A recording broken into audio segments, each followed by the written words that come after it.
आदरणीय प्रधानमंत्री जी, आपको नमस्कार, सादर प्रणाम। आज मैं बेहद व्यथित हूँ और मैं सीधे आपसे बात करना चाहता हूँ। अगर मुझसे कोई हिमाकत हो जाए, कोई भूल हो जाए तो मुझे माफ़ कर दीजिएगा। दिल्ली में अगले हफ्ते से घर घर राशन पहुँचाने का काम शुरू होने वाला था। मतलब अब एक गरीब आदमी को राशन की दुकान पे धक्के नहीं खाने पड़ते, बल्कि सरकार बढ़िया तरीके से अच्छे राशन पैक करके उसके घर भिजवाती। सारी तैयारी हो चुकी थी, टेंडर हो चुके थे, सारी तैयारी हो चुकी थी। बस अगले हफ्ते से ये शुरू होने वाला था। ये क्रांतिकारी कदम होने वाला था और अचानक आपने 2 दिन पहले इसको रोक दिया। क्यों सर? आपने ऐसा क्यों किया? पिछले 75 साल से इस देश की गरीब जनता राशन माफिया का शिकार होती आई है। पिछले 75 सालों से हर महीने फाइलों में जनता के नाम का राशन जारी होता है, पर उनको मिलता नहीं है। अधिकांश राशन चोरी हो जाता है। ये राशन माफिया बहुत ताकतवर है सर, बहुत ताकतवर। आज से 17 साल पहले मैंने इस माफिया के खिलाफ आवाज उठाई थी, इस माफिया को ललकारने की हिम्मत की थी। तब मैं दिल्ली की झुग्गियों में, एनजीओ में काम किया करता था। उन झुग्गियों में गरीबों को उनका राशन नहीं मिलता था, उनका राशन चोरी हो जाता था। तब हमने हिम्मत की गरीब लोगों को उनका राशन दिलवाने की।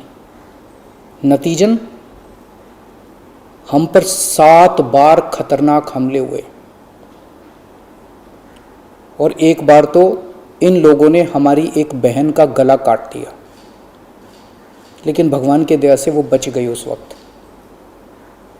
तब मैंने कसम खाई थी कि इस व्यवस्था को अपने जीवन में कभी ना कभी जरूर ठीक करूंगा। तब तो दूर दूर तक सपने में भी नहीं सोचा था कि एक दिन दिल्ली का सीएम बन जाऊंगा। पर कहते हैं ना कि जब आप निस्वार्थ भाव से कोई संकल्प करते हैं तो ऊपर वाला भी अपने तरीके से आपका संकल्प पूरा करने में मदद करता है।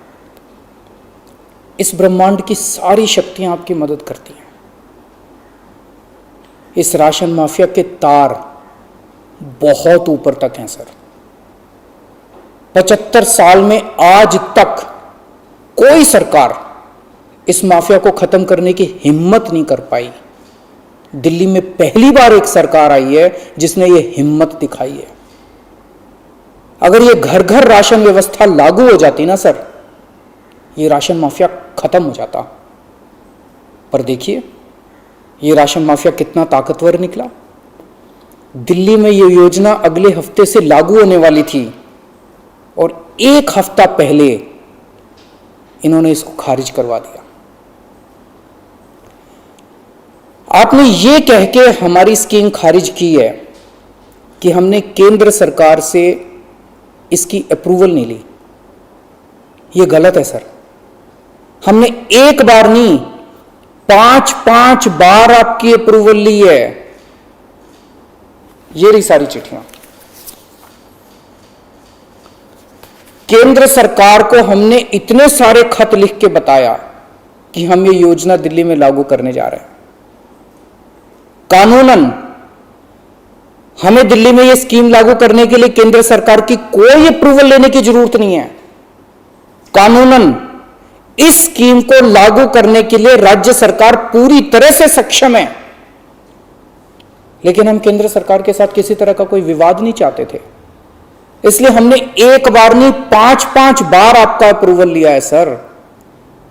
मार्च के महीने में हमारी योजना पे आपकी सरकार ने कुछ आपत्तियां लगाई, हमने आपके सारे ऑब्जेक्शन पूरे कर दिए। जैसे हमने इस योजना का नाम मुख्यमंत्री घर घर राशन योजना रखा था। आपने ऑब्जेक्शन लगाया कि हम इस योजना का नाम मुख्यमंत्री के नाम से नहीं रख सकते। हमारा मकसद अपना नाम चमकाने का नहीं था, हमारा एक ही मकसद था किसी भी तरह से ये स्कीम लागू हो और गरीबों को उनका राशन मिलने लगे। हमने आपकी बात मान ली, हमने स्कीम से नाम ही हटा दिया, और भी आपने जितने ऑब्जेक्शंस किए हमने सारे मान लिए। इस सब के बावजूद भी आप कहते हो हमने आपकी अप्रूवल नहीं ली। और कैसे अप्रूवल लेते हैं सर? अब और कैसे अप्रूवल लें? इस सब के बाद भी आपने ये स्कीम खारिज कर दी, क्यों सर? लोग पूछ रहे हैं, अगर इस देश में पिज्जा की होम डिलीवरी हो सकती है, बर्गर की होम डिलीवरी हो सकती है, स्मार्टफोन और कपड़ों की भी होम डिलीवरी हो सकती है, तो फिर गरीबों के घरों में राशन की होम डिलीवरी क्यों नहीं होनी चाहिए? सारा देश जानना चाहता है आपने ये स्कीम खारिज क्यों की सर? आपने ये भी लिखा है कि चूंकि राशन दुकानदारों ने दिल्ली हाई कोर्ट में इस योजना के खिलाफ केस कर रखा है, इसलिए ये स्कीम खारिज की जा रही है। इस बात पे आप स्कीम कैसे खारिज कर सकते हैं? ये राशन दुकानदार इस योजना के खिलाफ हाई कोर्ट से स्टे लेने गए थे, हाई कोर्ट ने इन्हें स्टे देने से मना कर दिया। जब हाई कोर्ट ने इन्हें स्टे नहीं दिया तो आपने इस स्कीम पे स्टे कैसे लगा दिया? आपको इन राशन वालों से इतनी हमदर्दी क्यों है? अगर आप राशन माफिया के साथ खड़े होंगे सर, तो इस देश के गरीब लोगों के साथ कौन खड़ा होगा? दिल्ली के उन 70 लाख गरीब लोगों का क्या होगा जिनका हर महीने ये राशन माफिया राशन चोरी कर लेता है? उन 20 लाख गरीब परिवारों की कौन सुनेगा? और एक बात, उस हाईकोर्ट के केस में केंद्र सरकार भी पार्टी है। कोर्ट में केंद्र सरकार ने अपना जवाब दाखिल किया है। क्या कहा है कोर्ट में केंद्र सरकार ने? केंद्र सरकार ने कोर्ट में हमारी इस योजना के खिलाफ एक भी आपत्ति नहीं की है। जब कोर्ट में आपको हमारी योजना के खिलाफ कोई आपत्ति नहीं है, तो फिर कोर्ट के बाहर अब इस योजना को खारिज क्यों किया जा रहा है? यह कोरोना का बहुत कठिन समय है। मैं कई ऐसे लोगों को जानता हूं जो कोरोना होने के डर से राशन लेने नहीं जाते। राशन दुकान पे भीड़ लगती है, लोगों को लगता है कि अगर वो राशन लेने गए तो उन्हें कोरोना हो जाएगा। ये सब गरीब लोग हैं सर। इनमें कई लोग कोरोना काल में अपनी नौकरी खो चुके हैं, उनके घर में अब खाने को नहीं है। अगर हम उन्हें इनके घर तक राशन पहुंचाना चाहते थे तो इसमें आपको क्यों आपत्ति है? कहा जा रहा है कि तीसरी लहर बच्चों पे भारी पड़ेगी। अगर उनके माता पिता को राशन दुकान पे भीड़ की वजह से कोरोना हो गया तो उनके बच्चे भी तो फिर कोरोना ग्रसित हो जाएंगे। मुझे तो लगता है सर कि कोरोना काल में केवल दिल्ली ही नहीं बल्कि पूरे देश में घर घर राशन योजना तक या घर घर तक राशन पहुंचाने की इस योजना को लागू कर देना चाहिए। ये दुकानें सुपर स्प्रेडर हैं। राशन की दुकानों पे लगने वाली भीड़ से बचा जा सकेगा। कितने ऐसे बुजुर्ग हैं सर जो राशन की दुकान से राशन लेने नहीं जा सकते? कितनी ऐसी गर्भवती महिलाएं हैं जो राशन की दुकान से राशन नहीं ला सकती? अगर हम उनके घर राशन पहुंचाना चाहते हैं तो इसमें क्या समस्या है? केंद्र सरकार के कुछ ऑफिसर कह रहे हैं कि इस स्कीम के खारिज होने का असली कारण यह है क्योंकि केंद्र सरकार का राशन है। यह योजना लागू करके दिल्ली सरकार को इसका श्रेय क्यों मिलना चाहिए? सर यकीन मानिए, यह काम मैं रत्ती भर भी क्रेडिट के लिए नहीं कर रहा। मेरा सिर्फ एक ही मकसद है, किसी भी तरह गरीबों को उनका पूरा राशन मिले। आप प्लीज मुझे यह लागू कर लेने दीजिए। सारा क्रेडिट आपका, सारा श्रेय आपका।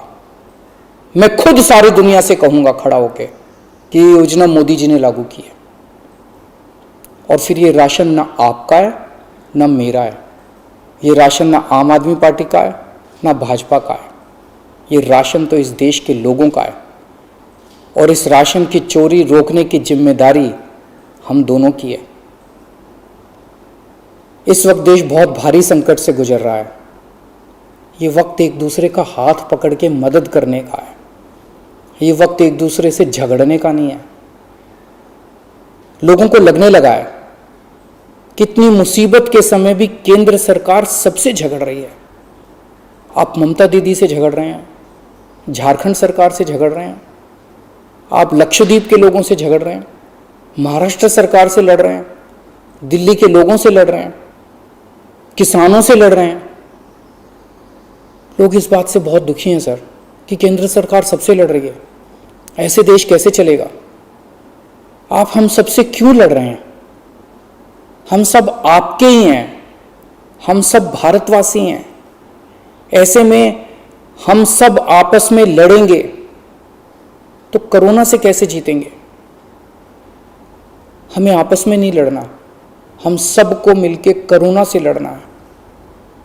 कल सब लोग अखबारों की ये हेडलाइन पढ़ना चाहते हैं, मोदी जी ने दिल्ली सरकार के साथ मिलके दिल्ली के हर गरीब के घर राशन पहुंचाया। ये पढ़ना चाहते हैं लोग टीवी चैनलों पे ये ब्रेकिंग न्यूज़ देखना चाहते हैं कि मोदी जी और केजरीवाल ने मिलके दिल्ली के लोगों के गरीब लोगों के घरों तक राशन पहुंचाया। लोग ये खबर पढ़ना चाहते हैं सर, लोग ये खबर सुनना चाहते हैं। लोग ये नहीं सुनना चाहते कि केंद्र सरकार ने फिर से दिल्ली सरकार से झगड़ा कर लिया, कि केंद्र सरकार ने फिर से दिल्ली सरकार की एक और अच्छी योजना पर रोक लगा दी। मैं हाथ जोड़ के दिल्ली के 70 लाख गरीब लोगों की ओर से आपसे विनती करता हूं, सर प्लीज इस योजना को मत रोकिए। ये राष्ट्र हित में है, इसे होने दीजिए। आज तक राष्ट्र हित के सभी कामों में मैंने आपका साथ दिया। मैंने हमेशा कहा है कि राष्ट्र हित के किसी भी काम में राजनीति नहीं होनी चाहिए। अगर कोई विपक्षी पार्टी की सरकार भी राष्ट्र हित में कोई काम करती है, हम उसका साथ देते हैं। राष्ट्र हित के इस काम में आप भी हमारा साथ दीजिए सर। अभी तक की सरकारों ने देश के गरीब लोगों को 75 साल तक राशन की लाइन में खड़ा रखा। इन्हें और अगले 75 साल राशन की लाइनों में खड़ा मत कीजिए सर, नहीं तो ये लोग मुझे और आपको कभी माफ नहीं करेंगे। Please like, subscribe our channel Jan Uday and hit the bell icon.